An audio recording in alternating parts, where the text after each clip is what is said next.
Kabola. Buong mundo ang literal na napatigil matapos masaksihan ang isang gabi ng kasaysayan sa women's tennis. Isang makasaysayang super win ang naitala ng ating pambato na si Alexandra Alex Eala matapos niyang pabagsakin ang Paris Olympic silver medalist na si Donna Vekic sa round of 32 ng 2026 ASB Classic sa Auckland, New Zealand.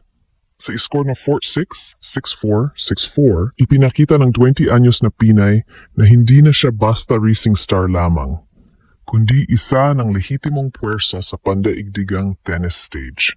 Sa gitna ng nag-uumapaw na sigawan ng mga Filipino fans, isinulat ni Alex ang isa sa pinakamalaking panalo ng kanyang career. Isang tagumpay na tiyak na magbabago sa paraan ng pagtingin ng mundo sa kanya bilang isang elite athlete.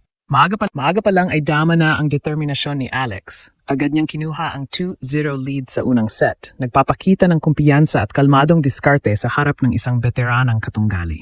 Subalit, gaya ng inaasahan mula sa isang Olympic medalist at top-tier competitor, muling bumangon si Vekic at ginamit ang kanyang karanasan upang baguhin ang takbo ng laban, kinontrol ang baseline at tinapos ang unang set sa kanyang.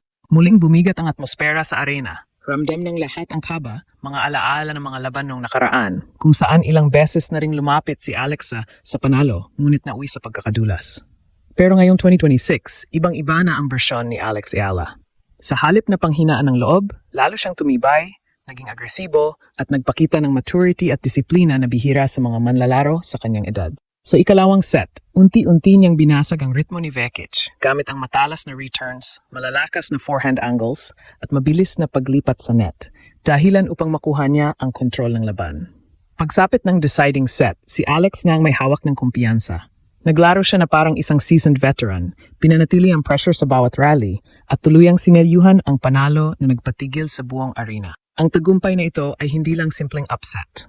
Ito ay declaration of dominance, isang patunay na ang Pinay mula sa Maynila ay handa na makipagsabayan at kaya nang talunin ang mga Olympian at Grand Slam icons ng mundo.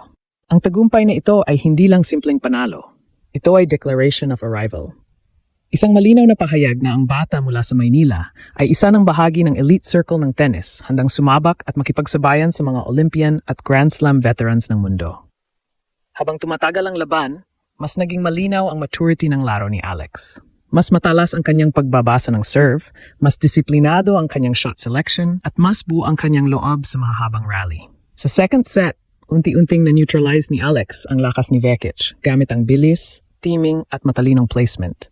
Naitabla niya ang laban matapos kunin ang set sa score na 6-4 at doon nagsimulang maramdaman ang paglipat ng pressure sa panig ng Croatian star. Sa deciding third set, tuluyang lumabas ang killer instinct ni Alex Eala. Hindi siya nagpadala sa dikit na score o bigat ng sitwasyon. Ang kanyang backhand returns at net aggression ay paulit-ulit na naglagay kay Vekic sa alanganin. Sa huling punto ng laban, isang perpektong basa sa wide serve ang sinundan ng malinis na backhand down the line na tuluyang nagpatahimik sa Olympian at nagpasabog sa buong stadium. Game, set, match para sa Pilipinas. Malaki rin ang naging papel ng dambuhalang suporta ng mga Pilipino sa Auckland. Sa bawat sigaw at bawat watawat na iwiniwasiwas, tila ba naging tahanan ni Alex ang court kahit malayo siya sa Pilipinas. Sa post-match interview, emosyonal ngunit kalmado, kinilala ni Alex ang lakas na ibinigay ng kanyang mga kababayan at ipinakitang sa kabila ng kanyang pag-angat sa global stage. Nananatiling Pinoy ang kanyang puso. Ang panalong ito ay hindi lamang isang upset o isang entry sa record books. Isa itong mensahe sa buong WTA Tour na si Alex Eala ay handa na makipagsabayan sa pinakamahuhusay. Ang gabi ng January 6, 2026 ay magsisilbing marka ng pagsilang ng isang giant slayer sa singles division. Kung may simula ang tinatawag na Eala era, maaring ito na nga iyon. Sa pagkakaisang dala ng isang buong bansa at sa tapang ng isang batang Pinay, napatunayan na walang Olympic medalist ang hindi kayang patumbahin. Pumasok si Alex sa laban bitbit ang momentum mula sa kanyang dominanting performances sa mga nakaraang araw. Kabilang na ang malakas na ipinakita niya sa doubles.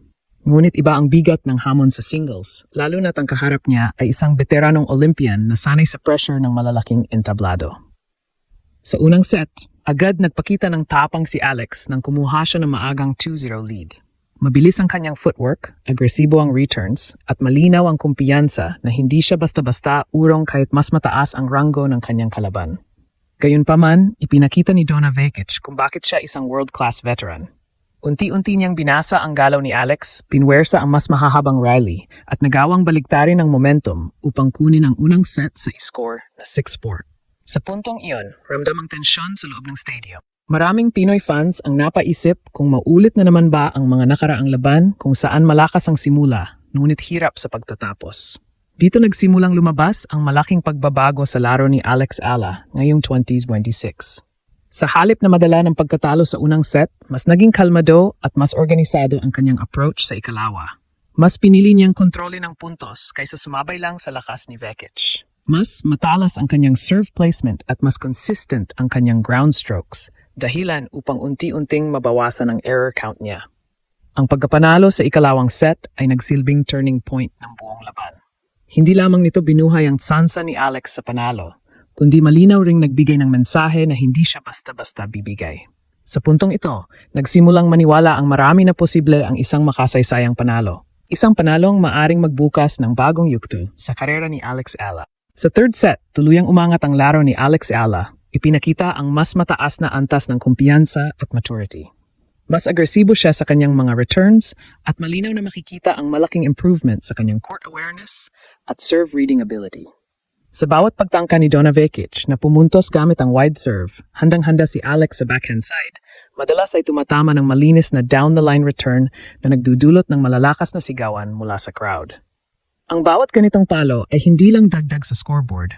Ito ay psychological blow na unti-unting kumakain sa kumpiyansa ng veteranang kalaban. Isa sa pinakamalaking pagkakaiba sa laban ay ang disiplina at mental composure ni Alex sa mga crucial moments. Habang si Vekic ay nakitaan ng ilang double faults sa mga mahalagang punto, nanatiling kalmado at sistematiko ang Pinay. Ang kanyang first serve win percentage ay mas mataas at mas mahusay din siyang mag-convert ng breakpoints. Patunay ng kanyang maturity at kakayahang magdesisyon ng tama sa ilalim ng pressure. Sa kabuuan ng laban, nagawa ni Alex na i-convert ang kalahati ng kanyang break opportunities. Isang marka ng isang manlalarong may disiplina at kumpiyansa sa sarili. Ang final game ng laban ay nagsilbing buod ng kanyang pag-evolve bilang isang elite-level competitor. Sa ilalim ng matinding pressure, hindi siya bumigay. Nanatili siyang agresibo, ngunit kontrolado. Mahinahon, ngunit mapanganib. Sa match point, nagpakawala siya ng isang matalim at matalinong backhand return na tuluyang nagpatigil kay Vekic. Walang oras para makareact. Sa sandaling iyon, sumabog ang buong stadium. Hindi lang dahil sa isang panalo, kundi bilang pagkilala sa pagdating ng isang bagong puwersa sa women's tennis. Isang panalo na hindi lang panandaliang headline, kundi simula ng bagong yugto sa karera ni Alexandra Eala. Isang yugto kung saan hindi na siya itinuturing na future star, kundi isa ng aktwal na banta sa pinakamalalaking pangalan ng tennis.